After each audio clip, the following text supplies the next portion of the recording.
Hey, welcome! So you and your friends have signed up for your first HYROX Women's Relay. That's awesome. You are in for an incredible experience. The energy, the teamwork, it's just amazing. But let's be real, it can also feel a little overwhelming. So today, we're going to walk through literally everything you need to know from the start of the race all the way to that epic team photo at the finish line. All right, let's get into it. So here's our game plan. We'll kick things off with what a relay actually is, then we'll get into the race format and, of course, the exact weights for your workstations. After that, we dive into the really crucial stuff, how to absolutely master the transition zone, how to avoid those annoying penalties, and finally, how to cross that finish line as a team. Think of this as your complete race day walkthrough.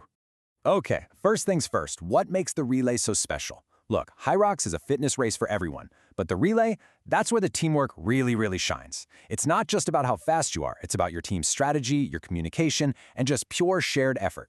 And the concept is actually super simple. You've got a team of 4, and you split the entire race 4 ways. Each person is on the hook for 2 1-kilometer runs and the 2 workout stations that come with them. So while one person is out on the course giving it their all, the other 3 of you are in the transition zone cheering like crazy and getting ready for your turn.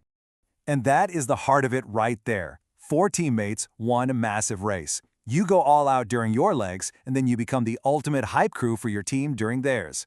It's just a fantastic way to dive into the intensity of HYROX with your best friends. All right, let's zoom out a bit and look at the overall race format. Because whether you're doing it solo or as a team, the basic structure of HYROX is the same, and it's all about this powerful, repeating rhythm. And this picture shows you the entire course perfectly. You've got 8 totally different workout stations to tackle. But the real kicker is what happens between them. A full 1-kilometer run separates every single station. This creates what everyone calls compromised running. Basically, you're running when you're already tired, and that is the true test of your all-around fitness. So the flow never changes. Your teammate runs a kilometer, they hit the workout area, which is called the rock zone, and they crush a station. Then it's right back out for another kilometer run for tackling the next station. This pattern just repeats 8 times until the whole race is done. Your team's job is just to figure out who's doing which parts. Okay, this is probably the slide you've all been waiting for. Let's break down all 8 stations with the exact standards for the women's relay division. Knowing these numbers inside and out is absolutely crucial for your training. All right, this is your playbook. Let's walk through it. You kick things off with 1,000 meters on the SkiErg. Then comes the heavy stuff, a 102-kilo sled push and a 78-kilo sled pull. Station 4 is 80 meters of pure grit with the burpee broad jumps. Then, right at the halfway point, you get what I like to call a seated rest, 1,000 meters on the rower. After that, it's a serious grip tester, a farmer's carry with 2 16-kilo kettlebells. Then you've got 100 meters of sandbag lunges with a 10-kilo bag. And for the grand finale, with everyone watching, 100 wall balls with a 4-kilo ball. Now let's talk strategy.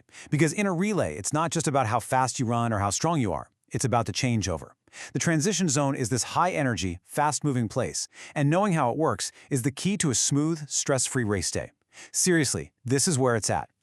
So what exactly is this space? Well, it's not just some holding pen. It's a really well-designed area that manages the flow of tons of relay teams at once. And believe me, it has its own set of rules.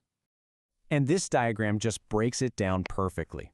You can see the transition zone is actually made up of 3 distinct parts, and each one has a specific job for your team. You've got the holding area, the loading bay, and the transition chute itself. Here's how it all flows. While one of you is out on the course, 2 teammates will be waiting in the holding area. The person who's up next, you need to be in the loading bay. That's your spot, you're just waiting, watching for your teammate to come in. The transition chute itself, think of it as the HYROX superhighway. It's for active handoffs only. So here's the most important part. Once you see your teammate entering the in lane of that chute, you can step into the out lane. And the official handoff, the thing that makes the transition complete, is just a simple high five as you pass each other. Then you are on your way. Now, speaking of rules, there is nothing more frustrating than getting time added to your final score because of a mistake you could have easily avoided. So let's talk about the most common penalties in the relay, so you can protect all that hard work you've put in. Okay, if you only take one single thing away from this entire explainer, please make it this. At the very end of the out lane in the transition chute, there is a big, brightly colored line on the ground. Do not cross this line until after you have high-fived your incoming teammate. So why is this so critical? Well, it's because there's a pesky timing mat right there on the ground. If your timing chip crosses that line before your teammate's chip has arrived and you've made that high five exchange, the system automatically flags it as you leaving early, and that means you're getting a time penalty you absolutely did not need. So just to recap, the #1 penalty by far is crossing that transition line early. #2 is for anyone doing back-to-back legs. Even if you're doing 2 segments in a row, you have to run all the way through the transition chute to register your lap.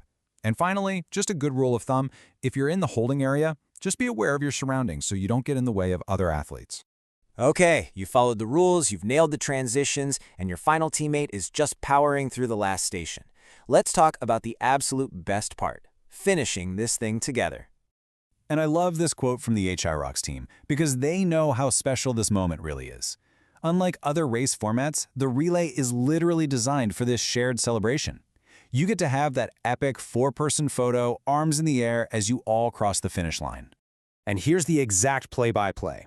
While your 4th racer is hitting the wall balls, the other 3 of you can gather nearby. You get to be the loudest cheer squad for those final tough reps.